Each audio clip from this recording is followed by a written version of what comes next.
ሰላም ተኸታተልቲ ኣሰር ሚድያ ንሎሚ ዝበልናዮም ዜናታት ሒዝና ቀሪብና ኣለና። ዋና ዋና ነጥብታት ብምቕዳም ናባኹም ክነብል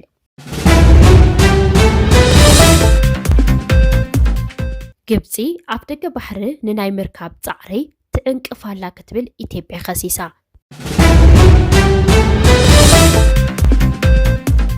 ሚኒስተር ጉዳያት ወፃኢ ኤርትራ ዑስማን ሳልሕ ንፈጻሚ ጉዳያት ኤምባሲ ኳታር ረኺቡ ከም ዘዘራረቦ ተገሊጹ።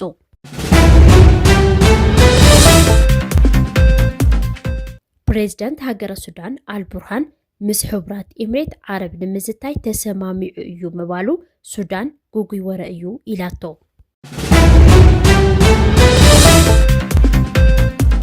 ኬንያ ዋጋ ነዳድን ንምንካይ ወሲና።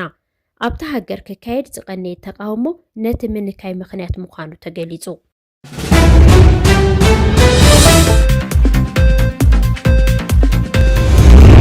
ግብፂ ኣፍ ደገ ባሕሪ ንናይ ምርካብ ፃዕሪ ተዕንቅፋላ ክትብል ኢትዮጵያ ከሲሳ።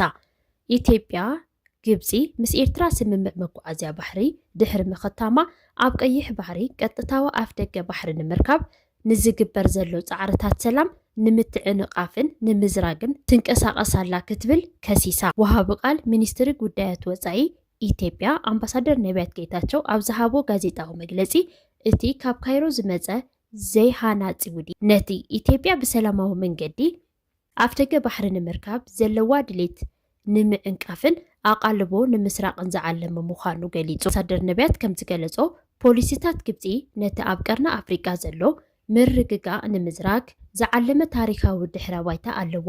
ኢትዮጵያ ናብ ባሕሪ ንምብፃሕ ዲፕሎማስያዊ ፃዕርታት ኣብ እተካይደሉ እዋን ካይሮ ወጥሪ ክትፈጥር ምፅንሓ ልሙድ እኳ እንተኾነ እቲ ናይ ኣፍ ደገ ባሕሪ ሕቶ ግን ንድሕሪት ዘይምለስ ምዃኑ ኣነፂሩ።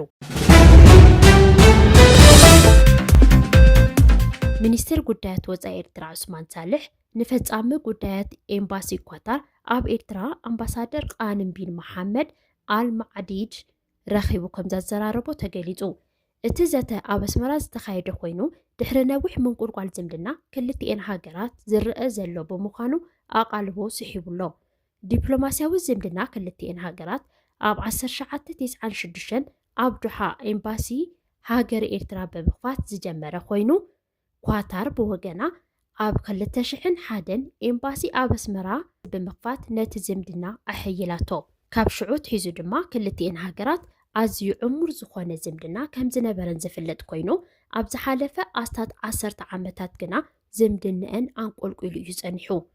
ኳታር ኣብ 2010 ኣብ መንጎ ኤርትራን ጅቡትን ኣብ ዝተፈጠረ ደቡባዊ ምንስሕሓብ ከም መንጎኛ ብምዃን ኣብቲ ዘሰሓሕብ ዶብ ዓቃቢ ሰላም ሰራዊታ ኣዋፊራ ኣብ መንጎ ክልቲኦም ወገናት ፃዕሪ ሽምግልና ተካይድ ከም ዝነበረት ይፍለጥ። ኣብቲ እዋን ነታ ብሰንኪ እቲ ኣብ 2009 ዝተነብረላ እገዳ ኣብ ዲፕሎማስያዊ ተነፅሎ ዝነበረት ኤርትራ ኳታር ፖለቲካውን ቁጠባውን ደገፍ ዝገበረት ኣገዳሲት መሻርክቲ ኤርትራ መንባራ ይፍለጥ።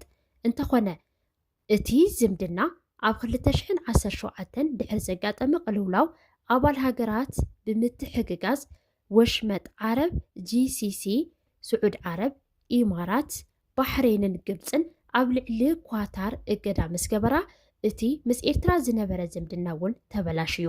ኣብቲ እዋን ኤርትራ ኣብ ጎድኒ እቲ ስዑዳውያን ኢምራትን ዝመርሕኦ ዝነበረ ኪዳን ልፍንታዊ ሓይሊ ኣንጻር የመናውያን ሑቲ ብቀረባ ከም ዝተሰለፈት ኣይርሳዕን። ፕሬዚደንት ሃገረ ሱዳን አልቡርሃን ምስ ሕቡራት ኤምሬት ዓረብ ንምዝታይ ተስማዕሚዑ እዩ ምባሉ ሱዳን ጉጉይ ወረ እዩ ኢላቶ። መራሒ ሱዳን ጀነራል ዓብደልፈታሕ አልቡርሃን ብመንጎኝነት ባሕሬን ምስ ሕቡራት ኤምሬት ዓረብ ዘተ ጀሚሩ እዩ ተባሂሉ ዝተወፅአ ሓበሬታ ሓሶት እዩ ክብል ገሊጹ። እቲ ሚድል ኢስት ኣይ ብዝበሃል መራኸባ ሓፋሽ ዝወፅአ ሓበሬታ ጉጉይ ምዃኑ ዝገለጸት ሱዳን ጀነራል አልቡርሃን ንዝኾነ ወኪል ዜና ዝሃቦ ሓበሬታ የለን ኢላ። ኣብ ሱዳን ሊካየድ ዘሎ ኩናት ሕድሕድ ኢድ ሕቡራት ኤምሬት ዓረብ ኣለዎ ክበሃል ጸኒሑ እዩ።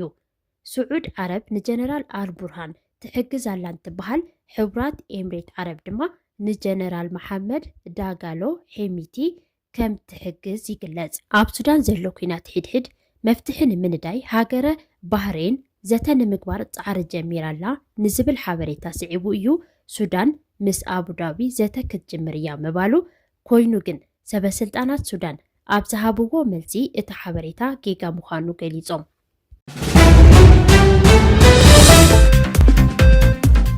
ኬንያ ዋጋ ነዳዲ ንምንካይ ወሲና ኣብታ ሃገር ክካየድ ዝቐነየ ተቃውሞ ነቲ ምንካይ ምኽንያት ምዃኑ ተገሊጹ። ኣብ ኬንያ ዝተልዓለ ተቃውሞ መጓዓዝያ ዘበገሰ ህዝባዊ ናዕቢ ስዒቡ ዋጋ ነዳዲ እቲ ሃገር ክቕንስ ምዃኑ ፕሬዚዳንት እቲ ሃገር ዊልያም ሩቶ ገሊጹ።